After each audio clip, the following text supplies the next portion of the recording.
Hey, what's up everybody? We got a guide for you today. Playing some Forewarned. Just came out. It's pretty awesome. I've got some hours into it, and I want to help you guys figure out how to survive inside the tombs. So, we're just going to be making a quick little intro video for you, some of the basics on how to use the tools, what to expect when you're inside the tomb, ways to identify Magi, just basic stuff at first. We're going to see how this does and see how you guys like it, and we'll try to make some more of these in the future for you.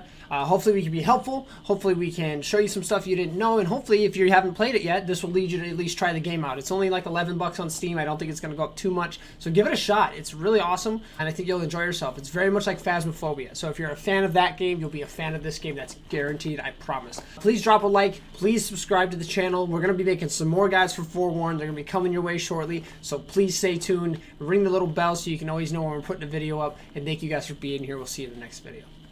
Alright everybody, so this is the main menu. When you get into the game, this is what you can expect to see. What you're going to want to do here is you're going to want to walk up to this board to start, and this is what everything you're going to see. Pretty self-explanatory. Click play. There's different rooms you can go into.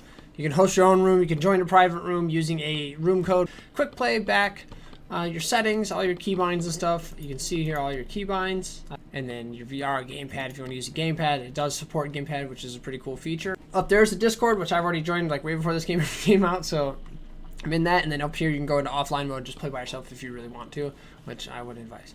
Other than this board, when you walk in this room, you're going to see down this hallway is just like some cases that will store relics that you'll find as you go throughout the game. And when you walk up to them, they'll light up and it'll tell you what it is. The bust of, I don't know how to say that, but that, the topmost three's breastplate, different things you can go to, and you'll collect these as you go through the game. This room right over here, and you can use this screen to look at all the lore that you may find while you play the game, or you can go up to Archaeobase where you purchase new tools, much like Phasmophobia. Again, you can buy a hard hat, smartwatch, you know, all this different stuff in here. As you go throughout the game, you'll get gold, and you can buy stuff here. This is where you do it.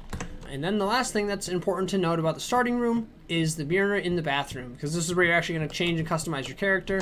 You hit E on the mirror, you can change everything you want to change about on the model. You can be male, female, change the coat color, pants color, whatever you want to change about him, feel free to change it. And then you can change his face, eye color, all that. And you're good to go. All right, so this is how it looks when you want to join into a room. You're going to click on the, or E on the whiteboard, click play. I'm going to do a private room, so I'm going to host a private room. I'm going to go in here, and you're going to see basically everything you need to see. Your difficulty, your map size, your loot mode, PvP, and room visibility. I'm just explaining these to you. Difficulty, you have 4 difficulties: easy, normal, hard, and brutal. I haven't played on brutal. I don't know what it's like yet, but map size, small, medium, large. Loot mode, this is a cool feature in this game. So you have team split and finders keepers. Let's say you want to, whatever you find gets split evenly between your teammates, you're going to want to run team split. But if you're kind of one of those people where you want to make it more competitive even with your friends and say whoever finds the most gold wins, you can go ahead and set up to finders keepers, so whatever you find, you just get to keep. PvP, this is for when you die, you can come back as a mummy, and you can choose to be a good mummy or a bad mummy, and it applies to that. And then your room visibility, private, public. I'm going to keep it private. And then up here's your room code. It's blocked out. Obviously, if you're a streamer or something like that, which I am daily at twitch.tv/MrGloomy. It'll be in the description. You don't want to like show everybody in your stream this so people aren't just randomly jumping in the game. But I can show you for the videos. So to show your code here, click the little eye and I'll hide it and show it again. And this is the code you're going to give your friends for them to join the room and play with you. And then the last thing to show here is tool sharing, which is pretty cool. So I can decide whether or not my teammates get to use my tools. If I have a bunch of tools that nobody else has and I want to share it, click this, boom, now my teammates can pick up my flashlights, my torches, whatever they want to pick up and use it. If I turn this off, obviously they can't touch it, and I get to use all my own stuff. So once you get all your friends invited, this is the screen that you're going to see. You just see everybody's name, the level that they are, and then whether or not tool sharing is turned on, and then just the ready up button. So everybody does have to be readied up. You can kick people. I'm not going to do that, obviously, right now, but you can kick your friends if you want. You can start, but once you're ready up, it'll highlight and you can start the game that way. So when you first load into the game, this is what you're going to see. You're at the excavation site. Press F to turn on your headlamp. Very useful. What you're going to see is the Jeep here. That's how you're going to get out at the end of the game. In the back is your relic. When you find that inside, which we'll explain in a little bit here, it's going to go right there. You walk over here to the tent. You have all your supplies, tools that are going to be useful.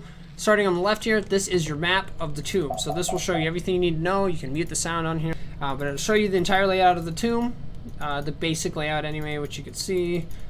You can look around and center it here.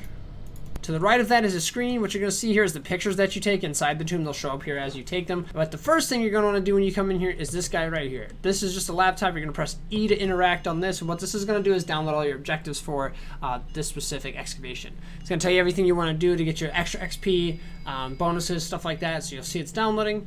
and it will download it also to your journal. So the main objective here is retrieve the relic of the Magi. That is always your main objective. That is the biggest thing. That's like the goal of every mission is you want to get in, get the relic of the Magi, and get on out.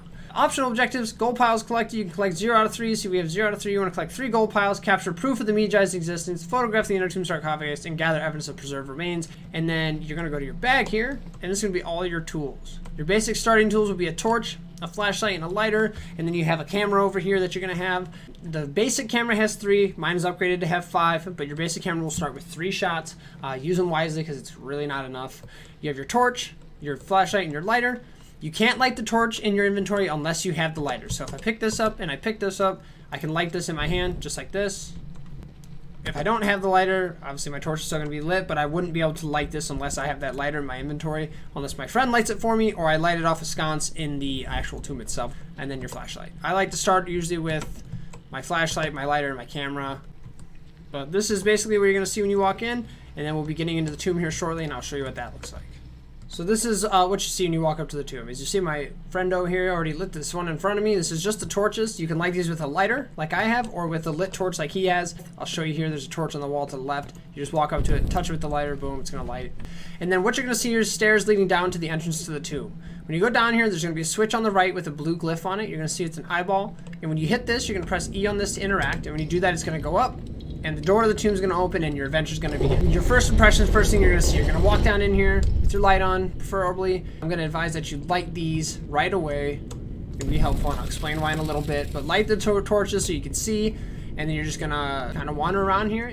So we're going to go over the journal real quick. This is just your basic journal. You have your tasks. So this is the same objectives you saw on the computer when you downloaded them in the time starting the game, and just loads it to your, I think it's a smartwatch, basically, your PDA here. It'll download it to this so you can see all your tasks on here. You click on the research tab. This is going to be describing all of the different Magi, what to expect from them, the evidence that they'll have in the Sa, which is like their spiritual form, and then in Ket, which is their physical form. This will just describe them all to you, much like your journal in Phasma describes the different ghost types. And then the evidence here is just the saying. You're going to just describe what you find here, and it'll tell you or lead you to what type of Magi you're dealing with. Destruction, extinguished flames, reanimation, magnetic distortion, voices, radar detection, tremors, disturbed tombs, radioactivity, metallic signatures, footsteps, and electronic disturbances. Okay, so we're going to go over the basics. This is the basic phenomena. This is the ones you're most likely to see when you first load up the game and start playing. You have destruction. Basically what this is the Magi will break things. So you'll see pots on the ground. That's the most common one. You hear them break. And that will tell you that this Magi uses destruction as an observed phenomenon to let you kind of know what you're dealing with. The next one is extinguished flames. Why you light the torches inside the door, because this is one of the best ways to tell. It's going to be the Magi just putting out your fire. When you light a torch, the Magi is going to put it out. It's going to tell you that he's using extinguished flames as a phenomena, and that's one way to identify what you're dealing with. It's a common one. Reanimation is inside of the tombs inside here. They'll find sarcophaguses with mummies inside of it. And those mummies can be reanimated by the Magi in Sa form. You just kind of pop out of the casket real quick, and then they pop back into the casket, and then you'll know that that ghost or that Magi has reanimation as one of its traits. Voices, you'll hear voices, and it won't sound human. You'll know right away that it's voices. Be on the lookout for strange demon voices, and you'll be on the right track. Footsteps, another really, really easy one. It sounds like footsteps, and it doesn't sound quite like your teammates. You'll be able to identify them pretty easily. Once you hear them once, you kind of know what they sound like. Electronic disturbances. So that's basically your flashlight. Anytime you have your flashlight on, the Magi can mess with it. So if you see your flashlight flickering or you see it turn off when you didn't do it, you know that this is one of your identifying phenomena, and you should definitely check that box, and it'll help you kind of figure out what you're dealing with. So this is the basics of the tomb. You're going to see there's different hallways. There's hieroglyphs on the walls. Really cool design. As you go down here, you'll see torches on the walls. Again, you can light these with your lighter or with a lit torch. There's different rooms. There's this room's pretty common with the 3 Anubis statues. I don't know why they face the walls. They just do. I haven't seen them face the other direction yet. So in here, so there's one of these usually in most tombs that I've seen.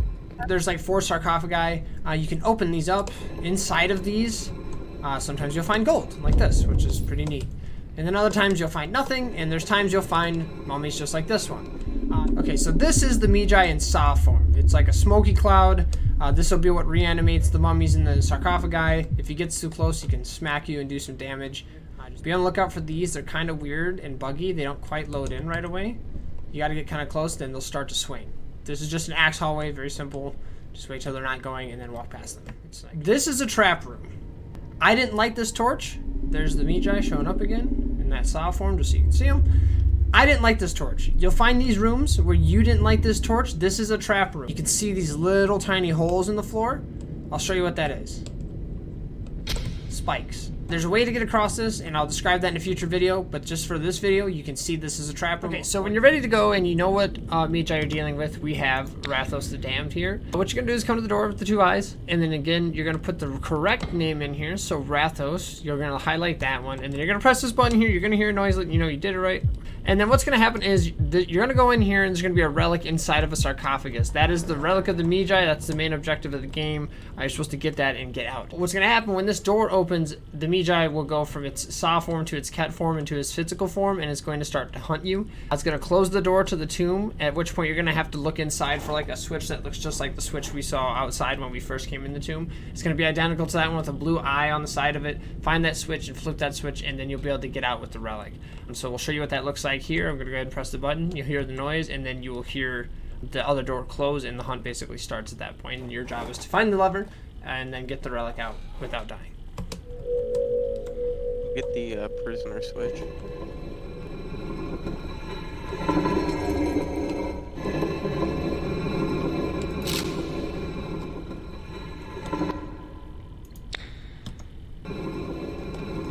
Got the relic. I should have went and grabbed the amulet. Yeah. Before we did this. There he is. I know it's him because Sam would never be walking right now. I found it. Flip that pup chuck. Why is it always me? Is Sam right here? Yeah. This is me. Why is it always Sam? It is. It every is time. always me. I don't know. It's weird.